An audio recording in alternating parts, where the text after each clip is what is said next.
шақырамын деп. Бірінші мен ғой бастаған енді. Не үшін қашып жатсың? Негізінде Ардақ, Ақылтай негізінде разница жоқ. Негізінде ше.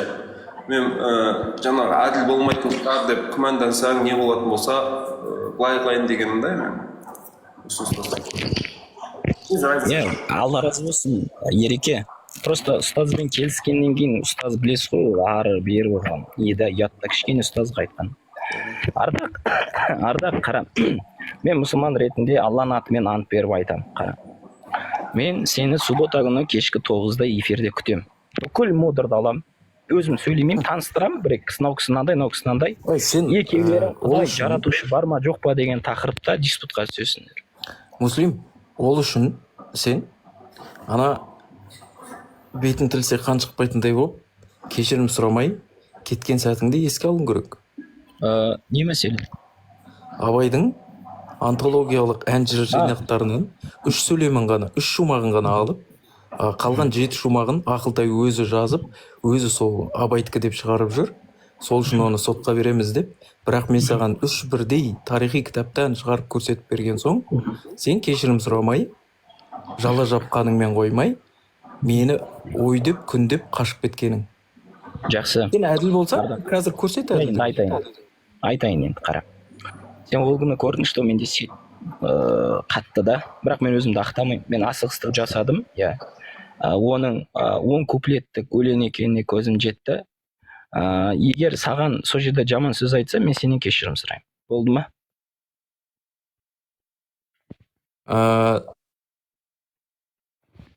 Енді сенбі күні мен сені күтемін. Муслим, мен де көрдім ба, жаңа шығып кетіп жатыр, кіріп кетіп жатыр. Бырт деп естілді бірдеңе. Түк естілген жоқ, қайталай жіберші. Мен айтып қойдым болды. Естілмей қалдым мен, не айттың сонда? Көрермендер астында айтады, ертең запись шығарым көресің. Не дейтін? Ақылтай видео айтты, шынымен көңіліңе тиіп кетсе, кешірім сұраймын деп айтты. Абайдың өлеңін жоққа шығарған үшін өзі кешірім сұраймын. Жоққа шығарған жоқпын мен, Ардақ, қара. Мен жаңағы қолымдағы бар кітаппен ол кісінің сол өлеңі ұшақ шумақ деп ойладым және асығыстық жасадым. Және ол нәрсені кейінірек мен қарадым. Ол мәселеде үлкен жалпы тарихи нелерге қарау керек, хронологияға жалпы. Енді сол жерде мен саған 1-2 қатты сөз айтқам, сол үшін кешірім сұраймын дедім. Болды. Жақсы ма? Запись жасап алдың ба? Жасап алдым, Болды, мен сен білдің ғой, сол үшін әдейі қайттан сұрағанымды. Не, ертең суббота күні сағат 9-да келесің. Не үшін айтпай отырдың? Сағат 9-да келесің ба, келмейсің ба, соны айтшы. айтпай отырдың? Айтшы. Айттым ғой, просто анандай әдейі 2 рет істегенге айттың демепті. Сен жақсы, қара. Темадан қашпасай. Енді мен жауабын берейін де саған. Болды, давай. Сен келесің ба дедің ертең 9-да. Мен саған айттым, алдындағы әділетсіздік үшінің сен кешірім сұрап, нормально сөйлесе біл дедім. Әділдікті қазір қойып бер дедім. Сен қойып бердің. Мен сені қазір баннан шығарам да, ертең 9-да барам да, диспутыңа қатысайын. Бірақ оны сен қалайша диспут деп атағаныңды білмеймін. Мен бір тұжырым жасап, немесе бір жала жауып бекейін. Ондай әңгіме айтпаймын. Мен барам да, ұстаз ба, имам ба, кім атын ұмытып қалдым, Смағұлов Нұржан. Сол кісіге барып айтам. Мынау түсініксіз. Осы бойынша жауабыңызды беріңіз. Жауабы көңілімнен шықса, мен алам. Жауабы көңілімнен шықпаса, алмаймын. Ардақ, біріншіден нан бекітейік. Бұл о кісі келеді, не мәселеде, жаратушы бар ма, жоқ па деген мәселені бір талқылау. Сосын сенде исламға байланысты сұрақтарың болса, сол жерде қоясың. Келісіп алайық осылай. Жақсы ма? Жоқ, Әсет, былай келсеміз. Мен исламға қатысты көзқарасым бар, және сол көзқарасымда қалам. Бірақ менің сұрақтарымды сол имамыңа қойып, мен либо өзім, либо сен қойып бер. Ол жауап. Проблема жоқ. Мен жауабы бар ма, ақылға қонымды ма? Қара, Ардақ, мен айтып отырмын, екі бөлімнен тұрады. Қарашы, Ардақ. Довод бола ма? Екі бөлімнен тұрады. Тоқтай тұрсай. 2 бөлімнен тұрады, жалпы әңгіме 2 бөлімге бөлінеді. Бірінші бөлім, жалпы тиктокта қазір Қазақстанда, тиктокта көпшіліктің ортасында Құдай бар ма, жоқ па деген мәселе өте кең таралып жатыр да.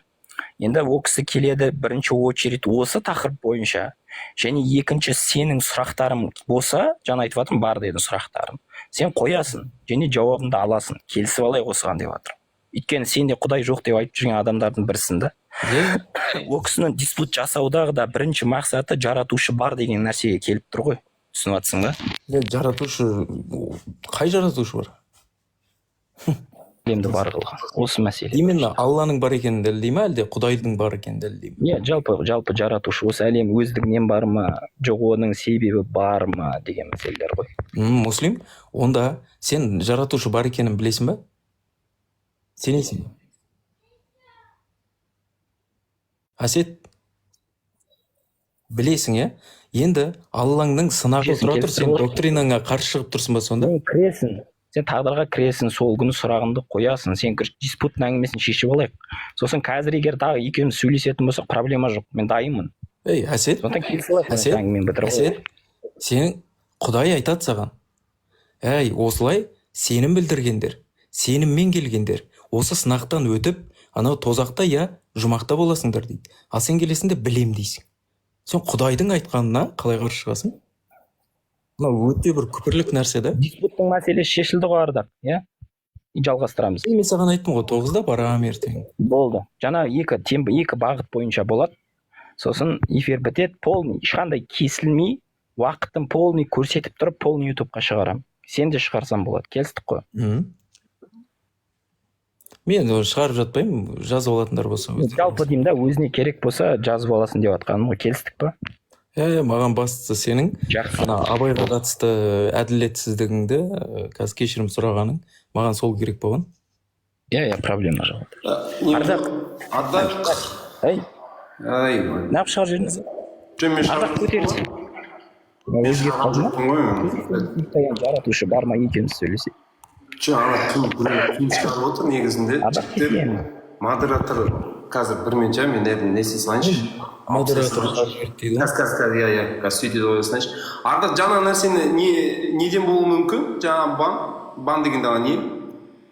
Ол, короче, сен статичный кадр қоясың ғой, соған қазір қатты қарайды. Мен де тіпті эфирде отырсам да, статичный кадр деп келеді, мен апелляция берем, апелляция принята деп келеді.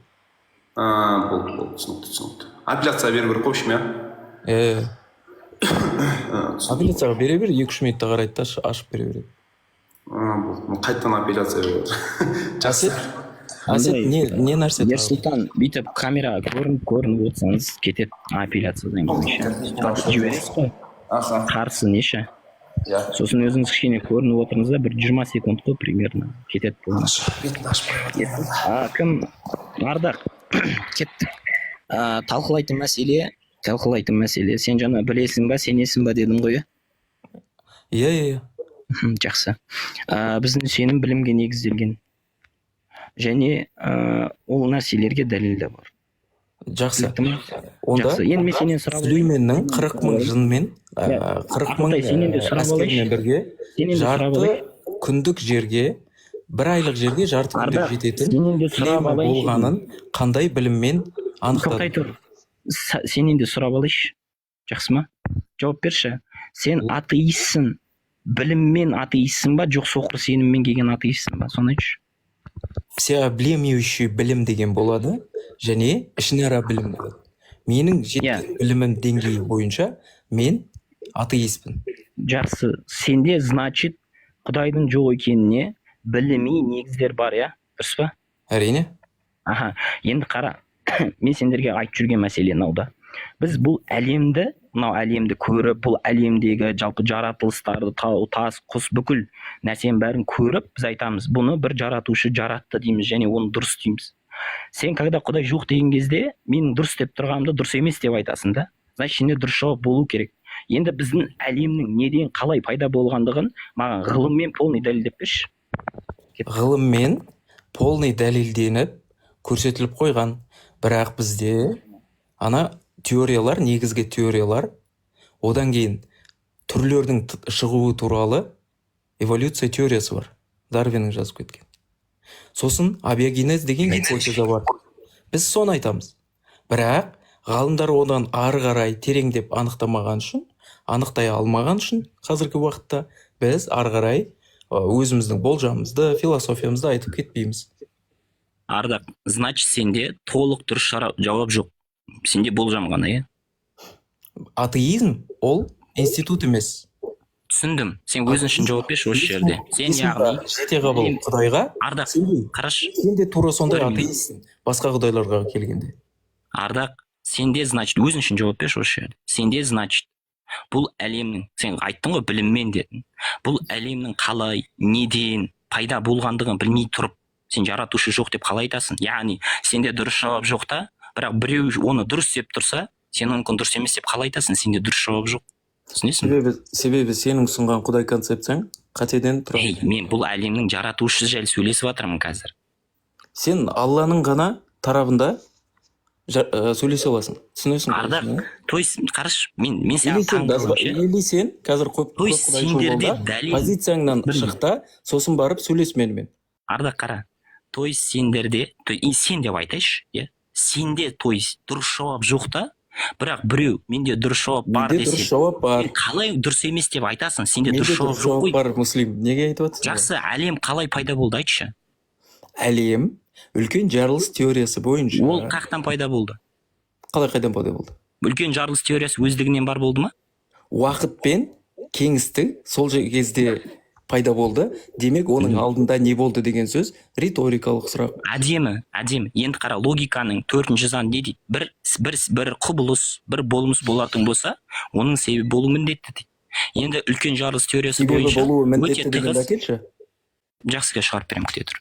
Сен, то есть, логиканың 4 заңын білмейсің ба? Мен шатастырам, иә. Логиканың 4 чат-GPT қасында бар ма? Логикаңмен құдайды танып қойғансың ба сонда? Бізде Арда, қара, бізде кәдімгі исламда мантық деген бір бөлім бар, білесің ба? Логика деген бөлім бар. Бізге Алла Құранда айтады, сендер оқымайсыңдар ма, қарамайсыңдар ма әлемге, пікірлемейсіңдер ма деген көп аят тастайды. Ғазалидің логиктерге жауабында не айтылғанын білесің ба? Біз Құранға, хадиске сенбейтін адамға біз Құран хадистен дәлел әкелмейміз. Біз ақыли дәлел әкелеміз, аргументтер, факттер алып келеміз. Сен екеуміз мойындаймыз ғой. Мысалға, осы әлемнің басталғаны 13-8 миллиард жыл деп айтады, дұрыс па? Жоқ, муслим, сенің қателігің мынада. Сен ислам құдайының тарабынан келуің керек. Сен Құранмен ғана келе аласың, хадиспен ғана келе аласың. Егер сен Құдай бар деген философиядан және ақылдың, логиканың 4 заңы бойынша келетін болсаң, сен онда өз позицияңнан шықта, жалпақ Құдай туралы теологиялық түсініктермен кел. Ал егер сен онымен келе алмайсың ба, сен біреудікін арендаға алмауың керек. Сен оны қайдан алдың? Сен қақтан алдың, что мұсылмандарға ақылы аргумент алмау керектен қақтан алдың? Сен қақтан, что Құранмен, хадиспен келмейтін. Имам Тахауидің, сен кітабын ашып мен саған көрсеттім да, жаңа бір нәрсе көрсетіп жүрсің ғой, сен өзің оқыдың ғой, что исламда қатығы дәлел ретінде, яғни айқын дәлел ретінде Құран және пайғамбар саллаллаху мутауатир хадисі және ақыл алынады деп тұр. 3 нәрсе. Ақыл. Біз ақылды ешқашан жоққа шығармағанбыз. Керісінше біз ақылға сәйкес нәрсе айтып жатырмық. Яғни бұл әлем өздігінен бар болу мүмкін емес деп жатыр. Сендер айтып жүрсіңдер, жоқ ол білмейміз. Муслим? Ардақ, сен білмесең, қалай сен басқа бір өткін дұрыс емес деп айтасың, айтшы. Муслим, сен ақылға сәйкес нәрсеге келіп тұрмағаныңа мына дәлел бар. Сендер мұғжиза дейсіңдер, сендер оны түсіндіре алмайсыңдар. Сендер Алланың сипат туралы айтасыңдар, бірақ оны түсінуге біздің шектеуіміз, миымыздың шектеуі бар дейсіңдер. Сендер ешқашан ол Аллаға да, Алланың жаратылысына да ақылмен келе алмайсыңдар. Құдайды түсінуге біз бар жоғына келе аламыз ғой. Ардақ, біз қазір жаратушы бар ма жоқ па дегенге ақылмен келе аламыз. Келе алмайсың. Біз затын, сипатын талқылап жатқан жоқпыз. Шексіздікті ақылмен түсіндіріп берші. Ардақ, 1 минут айтсам бола ма? Қара. Біз қазір жаратушының, тоқтай тұр. Диалог жасайықшы. Айта салайыншы. Шексіздікті түсіндіріп берші ақылмен. Шексіздік бар ма жоқ па? Мен саған түсіндіріп берші десем бар ма жоқ? Жоқ, қара. Біз қазір бір нәрсенің бар ма жоқ па деген тақырыпта сөйлесіп жатыр. Оның сипаты емес. Біз білеміз шексіздіктің бар екенін, болды.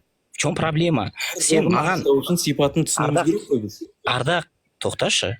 Біз қазір екеуміз бір нәрсе бар ма жоқ па деген мәселеде сөйлесіп жатырмыз. Біз ол заттың бар или жоқ деген бекіткеннен кейін біз екінші мәселе оның заты сипат жайлы сөйлесеміз. Ол бөлек мәселе. Сен бір темадан Ардақ екінші темаға ауытқып жатсың.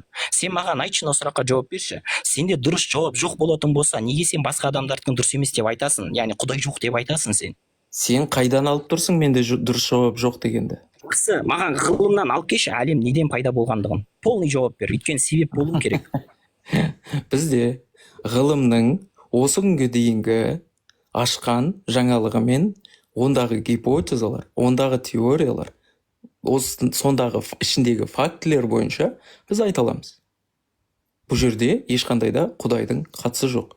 Егер оның Құдайдың қатысы бар болса, онда сен ақылмен келе алатын болса, Құдай ақымақтарға дін түсірмеу керек. Сосын мен сенен сұрап жатырмын, что сенде дәлел болатын еді, сенде егер сендер бұл атеистер бұл әлемді 100% қара, неден қалай шыққандығын сендерде ғылыммен дәлелдесеңдер, ол сендерде аргумент болады да. А сендер өздерің білмейсіңдер да, бұл әлем неден пайда болды, қалай пайда болды. Просто Биг Бенге барып тақаласыңдар, болды. Енді сенде ар жағында білім болмаса, сенікі дұрыс емес та ол. Өйткені сен біреудікін дұрыс емес деп айту үшін сенде нақты білім болуы керек. Сен осыны түсіне алмай жатсың бағанадан бері. Мен мысалға айтам, мынау нәрсе дұрыс емес деп айтам ба, значит менде дұрыс жауап болу керек. Сен сұрайсың, неге дұрыс емес? Мен айтам, мынандай себепті ол дұрыс емес. А сенде дұрыс жауап жоқ қой. Сен қалай айтасың біздікін дұрыс емес деп? Құдайға сенетін. Мына себеппен айтам. Қарапайым мысал, сен түсінетін шығарсың деген, бірақ ешкім айтпаған сияқты саған мынадай мысалды. Менің күшім бар деймін да. Бір кісідей күшім бар деймін да мен саған. Қазақтың тілімен. Енді келем де сен айтасың. Ойбай, сенде күшің бар дейсің. Сен де қалай күшің бар деп айтасың, сенде Суперменнің күші жоқ болса дейсің. Мен айтып отырған жоқпын мен саған. Мен ақиқатпын, мен Суперменнің күші бар менде деп айтып отырған жоқпын. Сен менің позициямды алып келдің де, ойбай, ақиқат болса, сенікі ақиқат деп тұрсың ғой, сен деген бәріне жетіп қойғансың ғой, білімнің бәрін сен кеміріп алғансың ғой. Жоқ, мен үйтіп айтып тұрғам жоқ. Сен менің айтпаған сөзімнен бүкіл білімді кеміріп алғансың деп айтып жатқан жоқпын. Менің позициямнан сен всеобъемлющий білімді талап етпе. Сендер ғой ол ақиқат, бәрінің жауабы бар дейтін. Сен бір нәрсені утверждать ету үшін мен сен бағана сұрадым, сен айттың білім дедің. Сен білімге негізделіп атеистпін дедің. Қара, сен, значит, утверждать етіп тұрсың, сенде, значит, дәлел бар деген сөз да. А мен сенен сұрап жатсам, сенде дәлел жоқ. Түсінші сен осыны. Неге сен дәлелсіз, қара, неге сен дәлелсіз Құдай дегенді алып тастап жатсың? Дәлелім бар болсын саған. Жақсы, айтшы маған, әлем қалай пайда болды? Неден пайда болды? Мына дәлелім мынада, қара. Именно осы авраамдық діндердің дәлелі ретінде, жоқ екенінің дәлелі ретінде Құдайының. Ол мынау. Авраамдық діндерде адам топырақтан жаралды дейді. Біз топырақтан емес екенімізді түсіндік. Біз эволюцияның нәтижесі екенімізді түсіндік. Және сол эволюция бүгінгі таңдағы дарвинизмнен бастау алған негізгі генетика, биология, қазіргі медицина салаларындағы жемісін көріп жатырмыз. Олардың нақтысы сенің көзіңе көрсетіп тұрып, көнекте қылып көрсететін нәрсе, ол қарапайым вакцина. Вакцинаны не деп түсінетін болсаң, ол былай. Ауру, немесе вирус, бактерия, ол қалай размножаться етеді, қалай көбейеді. Демек, осының қалай көбейетінін білген соң, олар мутацияға ұшырайтынын, жаңа ортаға бейімделетінін көрген соң, біз оны танысып алдық та, организмді соның ауру таратпайтын деңгейінде оны танып біліп алдық, зерттеп алдық. Демек, оның бір ауру таратпайтын бөлшегін аламыз да, денеге вакцина ретінде құямыз. Ал құйылған кезде не болады? Біздің ағзамыз онымен танысады. Содан кейін келесі уже табиғаттан, басқа адамнан бізге, организмімізге түскен кезінде ол ауру, біздің организм, ағзамыз туламайды. Тулап, қайта-қайта температура беріп, басымызды ауыртпайды. Міне осы нәрсені біз түсінгеннен кейін, біз ешқандай да топырақтан емес екенімізді түсініп, көзіміз жетіп, қазір медицинада жаңа технологиямен соның нәтижесін көріп отырмыз. Түсіндім. Ардақ, қара енді. Сен авраамдық діндердіге өтірік деп айтуын, сені как минимум или максимум сен деист болу керексің да. Яғни сен Құран хадисті жоққа шығаруын, Құдай жоқ деген сөз емес ол, бұл бір. Екінші мәселе. Жақсы, басқа құдайдың До конца айта салайын, Ардақ, до конца айта салайын. Мен сені тыңдадым, до конца айта салайын. Екінші мәселе сенің проблемаң. Дарвиннің теориясының өзі, ол құдай жоқ деген сөз болмайды ол жерде. В любом случае, кез келген жағдайдың өзінде бәрібір бірінші жасуша қайдан пайда болды деген сұрақ, ол ешқашан жоқ болмайды, ол всегда тұрады. Енді қара, Ардақ, сен исламнан ресми түрде бас тарттың, дұрыс па? Исламда топырақ дейді. Біз топырақ емес екенде біз дін жайлы сөйлесіп жатқан жоқпыз, Ардақ. Тоқтай тұр. Сен исламнан шықта, сол үшін ғой саған позицияға өзде исламда позициясына кірме. Тоқташы, Ардақ. Бізде исламда мантық деген нәрсе бар. Мен мантықпен сөйлесіп жатырмын ислам ішінде. Болды, сен сабыр қылсайшы. Сенің проблемаңды айтып жатырмын. Дарвиннің теориясын, то есть Дарвиннің эволюция теориясы, теория деп айтылады, бірақ ішінде гипотезалар өте көп.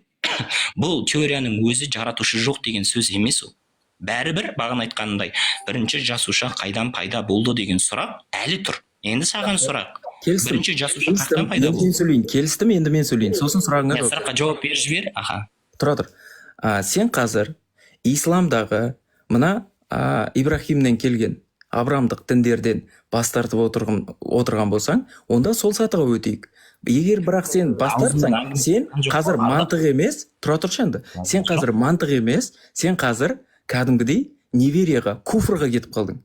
Бұл сенің позицияңның жоқтығын білдіреді. Маған мұсылман керек етті. Ардақ, қарашы. Мен саған айтып жатырмын да қазақша, что исламда бір бағыт бар, мантық деген ше. Яғни логика деген не бар? Бөлім бар, отдел бар былай айтқан кезде. Мен саған айтып жатырмын, Алла Құранда көп жерде бізге айтады, олар ақылдарын жүгіртпей ме, мынау әлемге қарамай ма, жалпы бүкіл жаратылысқа қарауды не үшін шақырып жатыр десе айтады.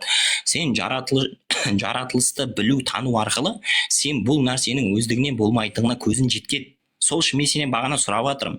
Сен білем дедің, что сен біліммен атеист болдың, соқыр атеист емессің сен. Сен маған әлі дәлел әкелмедің, что бұл әлем қалай неден пайда болғандығын. Болды, сен маған бірақ дәлел алып кел, мен сені қабылдайын. Енді суперменнің күші жоқ, бірден жауап. Жаңағы мысалы бастауы бар дей ма? Куфрға кетіп қалды. Ардақ, енді ғылым біздің әлем бастауы бар дей ма? Бірден жауап бердім, Муслим. Ардақ, ғылым біздің әлем бастауы бар дей ма? Әсет, бастаудың соған жауап берші. Әлем, ғылым біздің әлемнің бастауы бар демейді. Өтірік айтпа, кәсен өтірік айтып жатсың. Ғылымнан әкел бастауы бар дегенді алып кел. Сен бағана айттың ғой өзің, уақыт, пространство, энергия бар болғаннан кейін біздің әлем бар дедің. Дұрыс па? Иә. Сен өзің бағана бұл сөзбен не айтқан келді? Енді уақытпен кеңістіктің пайда болуы әлемнің бастауы деп айтасың ба сен? Бұл біздің әлемнің сипаты ма? Жоқ, біздің жалпы жаратылыстың бастауы уақытпен кеңістіктің пайда болуы деп айтасың ба сен? Ардақ, тағы бір сұрақ қойын, сен түсінбей жатқан шығарсың. Енді жауап бермейді екенсің. Мынау терминдерді жауап беремін. Терминдерді анықтап алайық қара. Уақыт деген не? Айтшы, Ардақ. Әсет, жауап берші. Ардақ, уақыт деген не ол? Уақыт деген біздің өміріміздің процесін білдіретін өлшем, біздің миымыздағы бедерленетін өлшем. Біз солай сипаттаймыз. Не өлшейді? Онымен не өлшенеді? Уақыттың өзін өлшейміз. Не өлшенеді ол уақытпен? Өткен кеткен сәттерді және алдағы болатын болашақты. Не болып жатыр ол жерде? Условный өлшем ол, не сұрап тұрсың менен? Не қалап тұрсың? Не өлшеніп жатыр ол жерде, Ардақ? Не өлшеніп жатыр? Уақыт өлшеніп жатыр. Жоқ, уақыт өлшеніп жатқан жоқ. Уақытпен бір нәрсені өлшеп жатыр. Нені өлшеп жатыр? Уақытпен өткен кеткенді өлшеп отырмыз. Қозғалыспен өзгерісті өлшеп жатыр, дұрыс па? Дұрыс па? Муслим, ешқандай өзгеріс болмаса уақыт жүрмей қала ма? Қозғалыспен өзгеріс болғаннан кейін уақыт деген түсінік бар. Өзгеріс болмаса уақыт өтпей қалады, дұрыс па? Сен тоқтап қал, онда уақыт болмай қалады. Қара, егер қозғалыспен өзгеріс болмайтын болса, яғни іс-әрекет болмайтын болса, уақыт деген зачем? Сен Біздің қозғал ол ғылым не біздің айтып жатыр? условный санадағы өлшем бірлігіміз. Абстракция ғой, оны түсініп тұрмын. Бірақ біз уақытты өлшем ретінде қойдық қозғалыс пен өзгерістердің.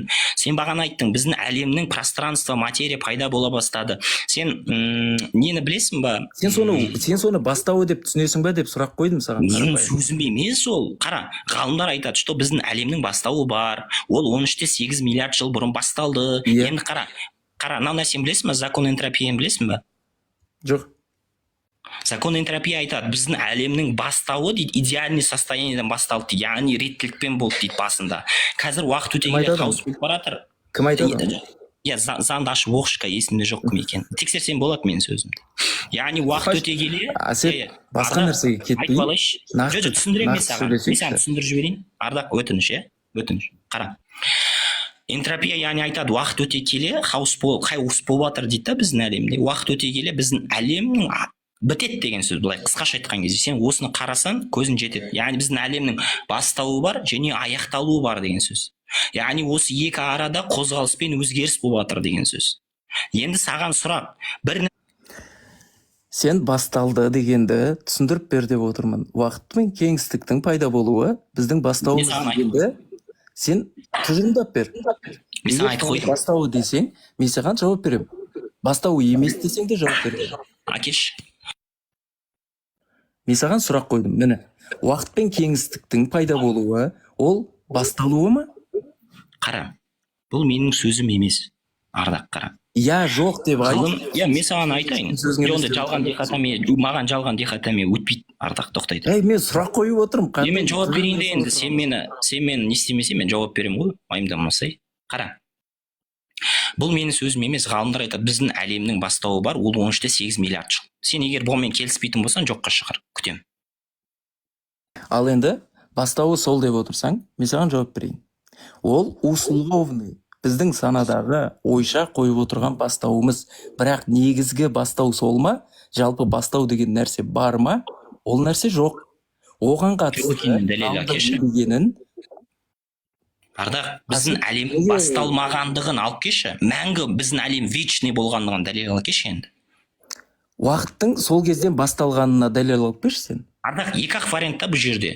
Біздің әлем вечный, не болмаса біздің әлем басталды, болды. Екі-ақ вариант. Жоқ, басталу дегеннің өзі сенің условностьтан шығып тұрған түсінік емес. Бірақ оның алдында да болды деген нәрсе бар. Ардақ, менің позициям біздің әлем бастауы бар. Сенің позицияң қандай? Біздің әлемнің бастауы жоқ болуы да мүмкін деген позиция. Жоқ, маған болжам керек емес. Болжаммен ақиқатқа жетпейсің. Болжам қоспа. Нақты сөйле, болды. Болжам гипотеза ретінде ғылым. Гипотеза әкеме, мен гипотеза қабылдамаймын. Факт, аргумент алып кел. Мен саған айтып отырған жоқпын. Болжам деген, мен соны айтып отырмын саған. Қараңыз. Болжам деген болуы да мүмкін, болмауы да мүмкін деген сөз. Ол сен оған қалай сүйенесің сен оған? Ол абсурд нәрсе ғой. Себебі гипотеза, болжам дегендеріміз, тыңдашы енді Әсет. Біздің болжам, гипотеза дегеніміз, сенің қазір ұшты күйлі ойбай жоқ, болмауы да мүмкін ғой деп мансұқтап отырғаның, дәл осы ғылымның негізгі методологиялық әдісіне жатып тұр. Түсініп отырсың ба осыны? Сол арқылы біз жаңа білімді игереміз. Сол арқылы біз ана абстрактілі ұғымдарға, немесе материялық ұғымдарға түсініктерімізді беру арқылы бірде қателесу, бірде сол қате болмай, шын болып шығып, соның негізінде білім құрай аламыз. Дұрыс айтасың. Мен саған бірақ сұрақ қойдым, Ардақ. Бұл біздің замандағы ғылымның жеткен жетістігі. Тіпті методологияның ішінде күмәнға шығару деген әдіс бар. Сен осыны неге ғылымды мансұқтап отырсың? Мен ғылымды жоққа шығарып тұрған жоқпын. Сен менің сұрағыма нақты жауап берші. Мен біздің әлемнің бастауы бар деп айтып жатырмын. Потому что көптеген кітаптар бар. 3 минуты нашей вселенной, жалпы уақыт деген нәрсе жоқ, бірақ ол қай жерден басталды, кітаптар өте көп мұндай. Мен айтып жатырмын, біздің әлемнің бастауы бар. Сенің позицияң қандай осы жерде? Біздің әлемнің бастауы жоқ болуы да мүмкін. Ой, болжам, зачем сен Ардақ нақты айтсай? Сен бар десең, дәлелдеп бер соны бастауы деп. Сен де дәлелдей алмайсың, еще біреуден дәлел сұрайсың ба Әсет? Жақсы. Сен жалпы мынау үлкен жарылысқа дейінгі тарихты білесің ба? Сен білесің ба? Мен сенен сұрап тұрмын, білмесең мен айтайын деп жатыр. Ал айтшы, ал мен білмейді Жақсы. екен, айта қойшы. Именно атеисттер біздің әлемді бесконечный деп дәлелдегісі келген да. Бірақ өкінішке орай, Хаббл және одан кейін 1965 жылғы мынау излучение табылды да. Фановое излучение деген табылып жатыр. Соответственно, біздің әлемнің жасын нақты айтып жатыр да. То есть ол 13-8 миллиард жыл бұрын басталды. Қандай күйде десе, тығыз, ыстық бір күйден бастап расширяться етті. Ол жерде водород болды, гелий болды. Тағы бір не бар, химиялық элемент, литий, по-моему, үшеу болды. Сосын әлі расширяться етті деген секілді біздің ғылым осындай анықтамалар беріп жатыр. Ардақ, соответственно, алдыңғы атеисттер, которые, что біздің әлем мәңгі, вечный болды деген абсурд нәрсе осы үлкен жарылыс теориясының ашылуымен және дәлелденуімен біздің әлем мәңгі болған деген сөз вообще құлады. Түсінесің ба, Ардақ? Мен саған айтып жатырмын, менің позициям жалпы ғылымда осы нәрсені айтады, что әлемнің бастауы бар. Сен нақты өз позицияңды айтшы маған. Сенікі әлем мәңгі бар ма? Егер мәңгі бар болатын болса, дәлел және логикалық дәлел алып кел. Көке, Күтемін.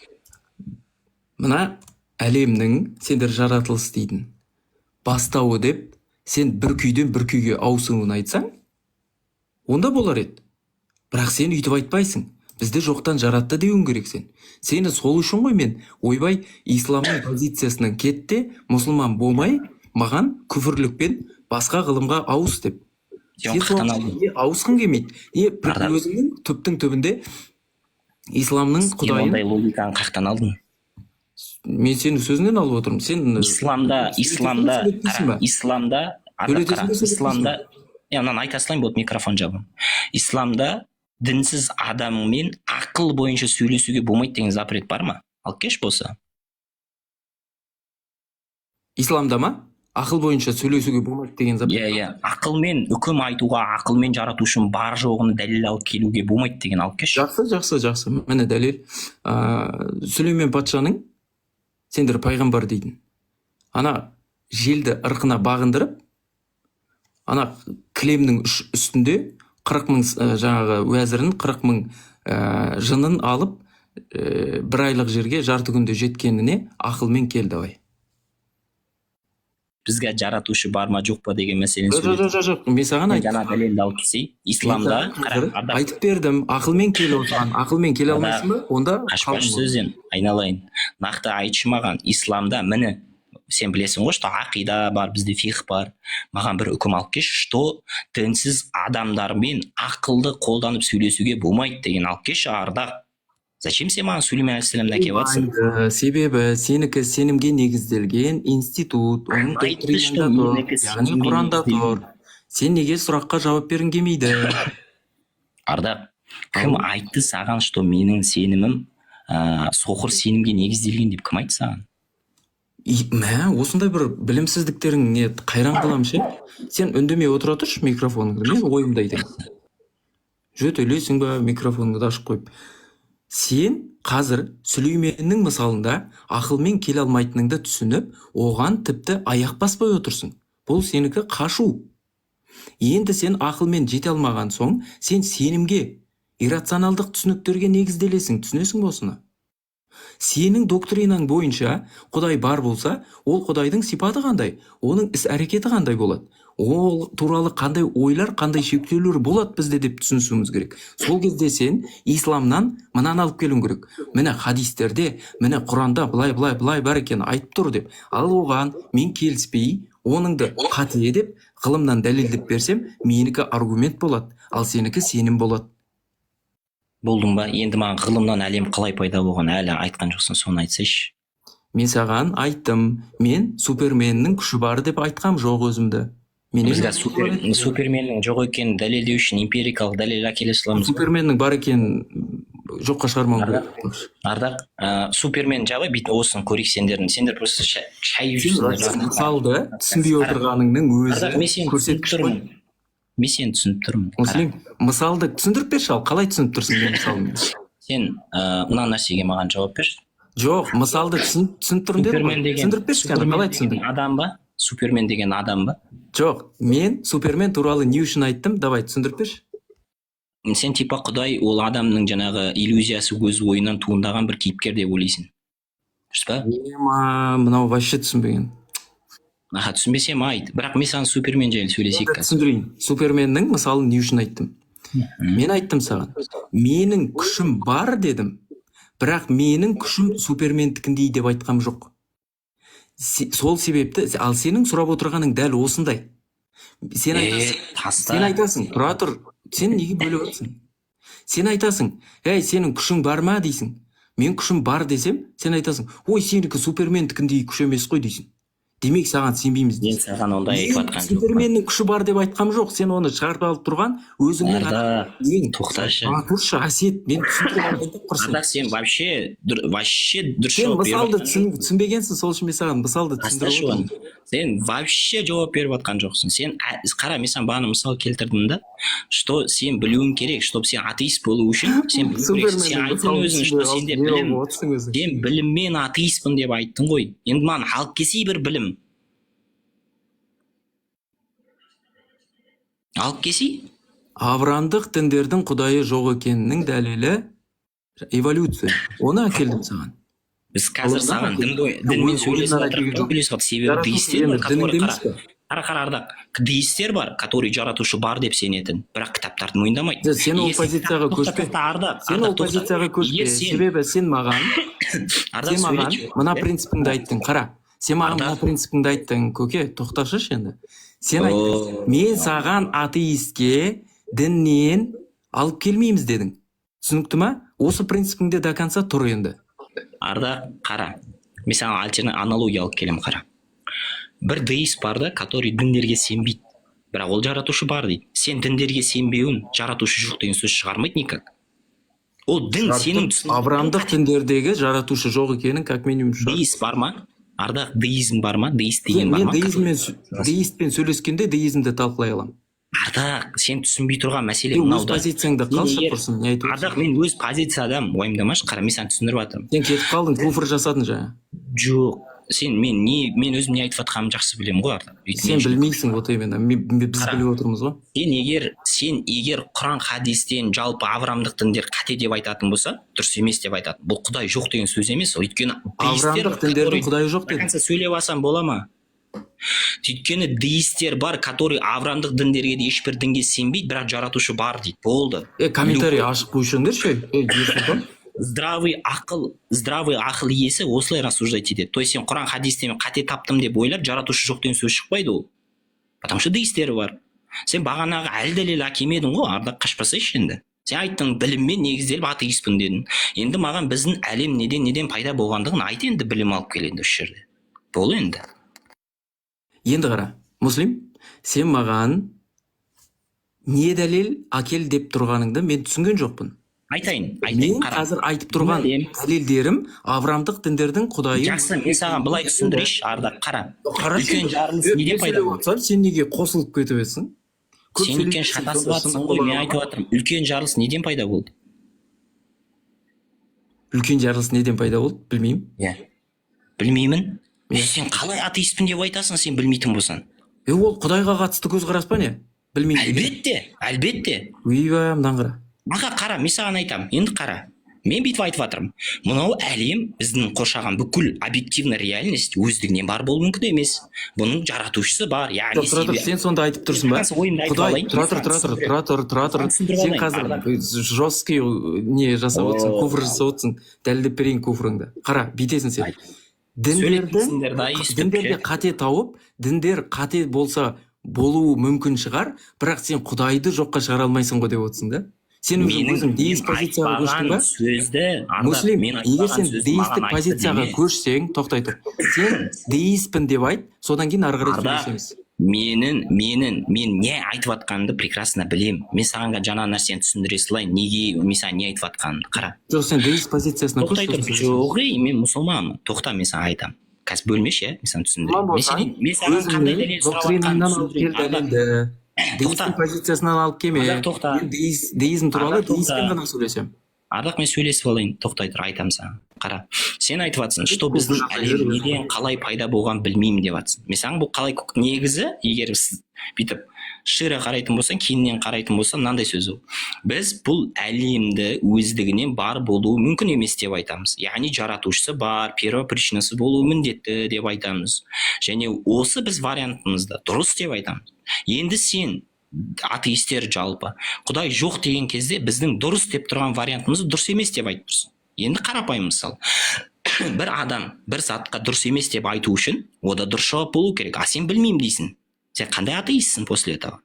Сен, значит, соқыр еріп жүрген атеистсің, болды, догматиксің. Жоқ, сен қандай мұсылмансың деп өзіңе сұрақ қоюың керек. Себебі сен қазір деизмнің позициясына өтіп алып, сол жақтан шайқасып отырсың да. Жоқ, мен деистпін. Позициям бойынша мықты айта аламын мен деистпен.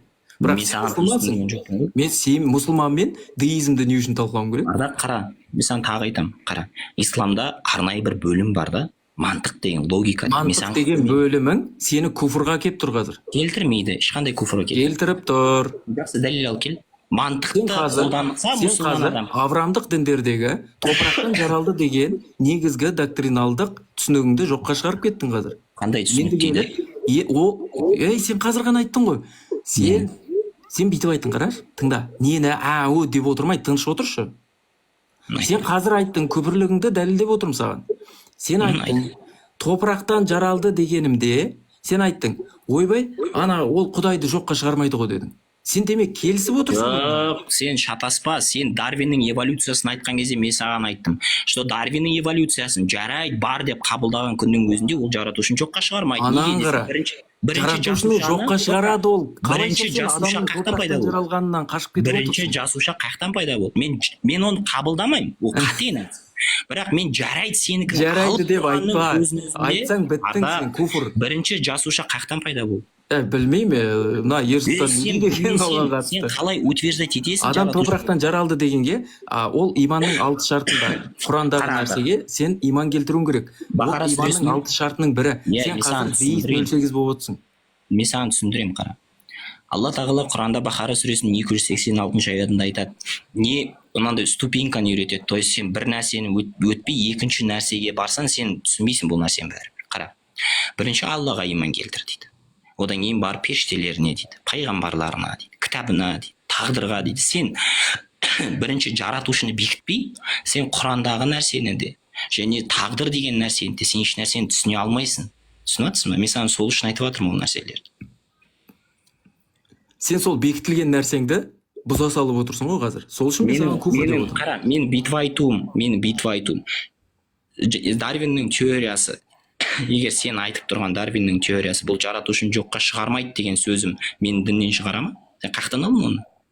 Сен қазір иманның 6 шартын орындап отырған жоқсың. Жарайды деп, топырақтан жаралды деген түсініктен қашып отырсың. Осы кезде сен куфр жасадың. Ардақ, ол сенің ойын. Біріншіден, мен Дарвиннің теориясын мойындайтын адам емеспін. Екіншіден, сен қазір ғана жарайды сөйтіп деп ары қарай кетіп отырсың ғой. Екіншіден, Дарвиннің теориясы жарайды болсын деп алған күннің өзінде ол жаратушы үйтіп ала алмайсың, куфр мынау. Жоқ деген сөз шықпайды, Ардақ, ол жерден. Өйткені сен бірінші алғанның өзінде деп айта алмайсың. Келесі сатыр бірінші жасуша қаяқтан пайда болды? Исламдағы түсініктен, иманның 6 шартынан кетіп тұрсың осы жерде. Сен діннен шығып кеттің. Ардақ, бірінші жасуша қаяқтан пайда болды, айтшы. Сен ол жаққа кетпе. Сен исламнан шықтым, мен деистпін, енді Құдайдың барын дәлелдеймін деп айт. Ардақ,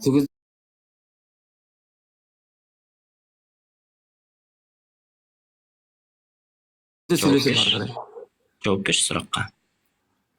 Айтып отырмын ғой саған. Өзің позицияңды анықтап алсың. Жақсы, мен бүгінгі примерно түсіндім. Қара, мен саған қорытынды жасап жіберейін. Сен әлемнің қалай пайда болғанын білмеймін деп айттың. Сосын бір жыршы қалай пайда болғанын білемін. В смысле? Білсен айт. Айтып отырмын ғой. Үлкен жарылыс теориясы дедім. Үлкен жарылыс қаяқтан пайда болды? Қайықтан пайда болған, оған не себеп болғанын білмеймін. Білмесең сен қаяқтан білесің? Ол себеп мүмкін жаратушы шығар. Қызықсың сен. Неше түрлі ғалым айтып кетеді. Ойбай, вакуумдағы кездейсоқ тербелістен пайда болды дейді. Біреусі ана флуктуацияны айтады. Қайсысын бірін айтып отырайын? Флуктуация қаяқтан пайда болды? Сонда сен Аллаға барып тіреп қойын деп отырсың ба? Жоқ, Ардақ, мен саған Алладан шығып кеткен адамсың ғой? Ардақ, қара, мен саған келтіріп жатқан мысалы мынау ғой, қара, бағанағы мысалы ғой. Сен біреудікін дұрыс емес деп айту үшін сенде дұрыс толық жауап болу керек. Ал сенде толық дұрыс жауап жоқ. Суперменнің күші жоқ, Муслим. Сенде толық жауап жоқ. Мен супермен емеспін, мен олай Өйткені айтқан сен, емеспін. Ардақ, сен өйткені Супермен айттың, үшін сен сұрама менен. біліммен келген атеистсің. Сен Иә. біліммен негізделем дедің. Иә, Бірақ сенде ол білім супермен жоқ. деген сөз емес ол. Мен Сенде білім ғалыммын жоқ. деген жоқпын. Главный Мен маңызды нәрсе. әлем үшін Ардақ, білімді қарашы. сіңіріп алғам деп айтқам жоқ саған. Ардақ, қара да. Жаратушы бар ма, жоқ па деген мәселе бұрыннан келетқан нәрсе да ол. Енді Бұрыннан жоққа шығарылып келе жатқан нәрсе да ол. Сендер просто күшпен, басқамен, жоқ. пропагандамен Ардақ, миды шірітіп, жоқ осылай екеніне өтірік сенде дәлел жоқ қой. исламның алтын неме дәуірі бір нәрсе деген сияқты Ардақ, пропаганда. сенде жоқ екеніне дәлел жоқ қой. Жоқ екеніне дәлел бар. Ал кеш Мен дәлел. айтып отырмын. Әкел дәлел. Алып келдім ғой саған қазір ғана. Әлемге байланысты сен білмеймін дедің. Сен болды уже бірінші Түрлердің шығуы. Мен Бірінші мысалға шахмат ойнауды білем да, бірақ нарданы білмеймін. Демек мен шахматты ойнауды білмей қалам ба? Бірінші жошы қақтан пайда болды онда. Жоқ, мен сұрағыма жауап берсеші. Мен шахмат ойнауды білем дедім. Және соны айтып бердім, қалай ойнау керегін. Ат былай жүреді, ана слон былай жүреді деп ше саған. Енді сен менен сұрайсың, онда нардыны айтып бер дейсің. Мысалы, сенікі абсурд. Жоқ, қара, мен бүйтіп айтамын да, сен маған бүйтіп келіп жүрсің, сен бүйтіп айтып жатсыңдар, жалпы атеистер. Жаратушы жоқ дейсіңдер, бірақ әлемнің қаяқтан пайда болғанын білмейсіңдер. Ол қалай ол? Әлемнің қаяқтан пайда болғанын білмейсіңдер деп айтпашы. Себебін білмейсіңдер деп айтшы. Потом как будто бір себебі керек сияқты. Ай, себепсіз бір нәрсе бар ма әлемде? Себеппен жасалады деген нәрсе, онда Аллаға да тән болу керек. Сен бірде қашып, бірде қашпай отырма. Сен себебі бар болса, Құдайдың да, Алланың да себебі бар деп айтуыңа тура кеп қалады. Ал сен оған ақидамен кетіп қаласың қазір. Логиктар мен физиктардың почти бәрі келіскен нәрсе, шексіз регресс деген нәрсе мүмкін емес деген келісесің бе? Ол материяға қатысты. Бұл бүкіл философтар мен логиктар бәрі келіскен нәрсе. Ол шексіз регресс болу мүмкін емес. Сен бәрібір анау ойын бар ғой, ана бүйтіп тастарды бүйтіп қатар қояды да, бірінші итерген кезде бәрі құлайды. Қандай ойын деп шеді соны? Ереке, Ерсұлтан. Асық па?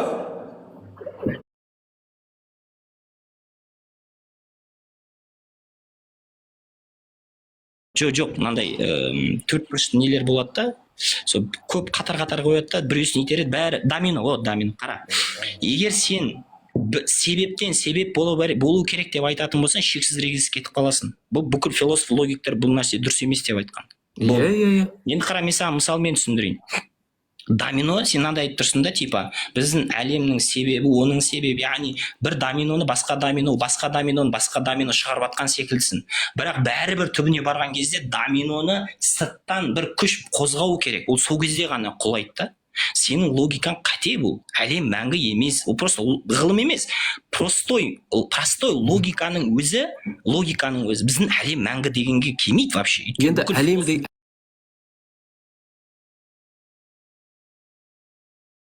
әлем мәңгі дегенге Құдай мәңгі деген логиканы қолдан. Ардақ, не айтып жатсың? Сенің домино эффектің Құдайға келіп, неге жұмыс істемей қалады? Неге қашып кетесің осы принципінен? Түсіндірем, қара. Есть причина и последствия. Біздің әлем причина-последствиядан тұрады, то есть себеп-салдардан тұрады. Демек Құдайда сондай. Қазір тоқта, түсіндірем. Бір затқа причина себеп болып тұр да, бірақ ол себеп болып тұрған кезде оған басқа зат себеп болып тұр біздің әлемде. То есть Құдайға да себеп болып тұр. Ардақ, бәкәнсі айтайын. Салдар болып барған кезде бәрібір бір первая причинаға мұқтаж болады, который жаңа доминоның мысалы секілді. Ардақ, түсініп жатсың ба? Енді қара, біздің әлем бағана айттық қой, бастауы бар, және ол өзгеріс пен қозғалыстан тұрады. Яғни біздің әлем өзгерісте болады да, бұл нәрсені барғып тұрған себеп ол өзгермейтін болу керек.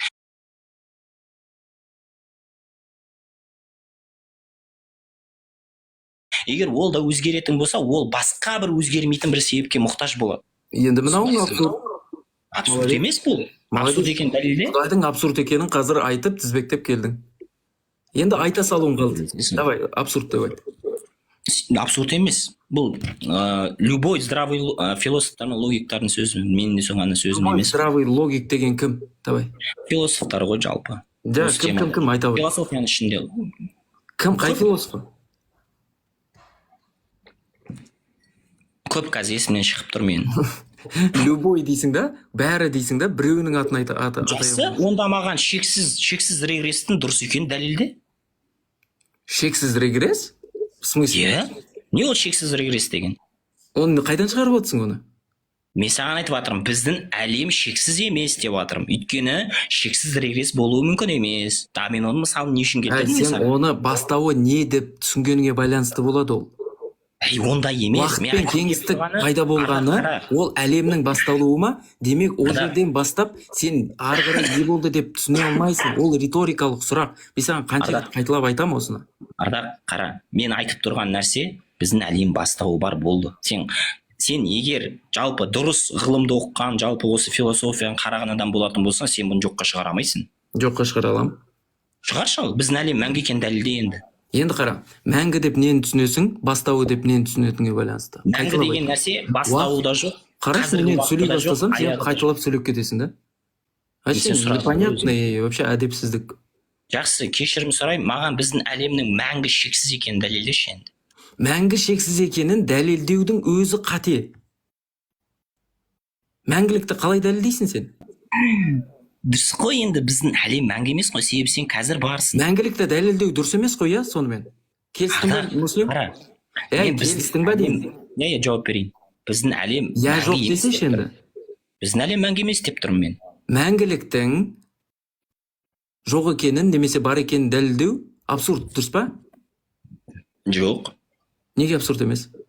Мен бұл біздің әлемге қатысты айтып тұрмын. Біздің әлем мәңгі емес деп тұрмын. Онда сен әлемнің мәңгілік екенін сен дәлелдеуің керек болып қалады. Давай. Жоқ, мен біздің әлем мәңгі емес деп айтып тұрмын. Сен ғой мәңгі деп тұрған. Ардақ, сен ғой мәңгі деп айтып тұрған, енді әкесі енді мәңгі екенін дәлелдесе, хотя бы логикамен, хотя бы ғылыммен, әкеш, сен айттың ғой, біліммен атеистпін. Мен супермен емеспін дедім, Муслим, сол мысалды әлі түсінбейінше қайталап айта бере. Сенде дұрыс жауап жоқ болса, сен қалай біреудікін дұрыс емес деп айтасың? Сенікі дұрыс емес, себебі сенің құдайыңның да ана Құрандағы доктриналдық түсініктеріңді де уже давно жоққа шығарып тастағанбыз. Сен түсінші, егер сен авраамдық дін, жалпы діндердің ешқайсысын мойындамаған күннің өзінде, яғни ол сен үшін қате болған күннің өзінде де деизм деген түсінік бар. Сен деист болу керексің, как минимум. Сен деист болуың керексің. Жоқ, менде нем бар? Мен деистпен сөйлесем. Давай, деист әкеліңдер. Мұсылманмен сөйлесіп, оны деистке айналдырып. Бірақ өзі түсінбей отыр, сөйлескісі келмей отыр. Ардақ, мен сені примерно түсіндім бұл. Мен шықтым. Суббота күні кешкі 9-да эфирде күтем. Бүкіл модуль бәрін алам. Бағана айтқанда 2 бөлім болады. Иншалла, полный записті YouTube-ға сақ қоямыз, ешқандай кесусіз, өзгертусіз, таза. Қанша уақыт болды бәрін көрсетем эфир. Қарашы? Жақсы. Жақсы ма? Ереке, жақсы, рахмет, Алла разы болсын. Ассаламу алейкум, аман болыңыз. Жақсы, Ардақ, аман болыңыз. Жақсы.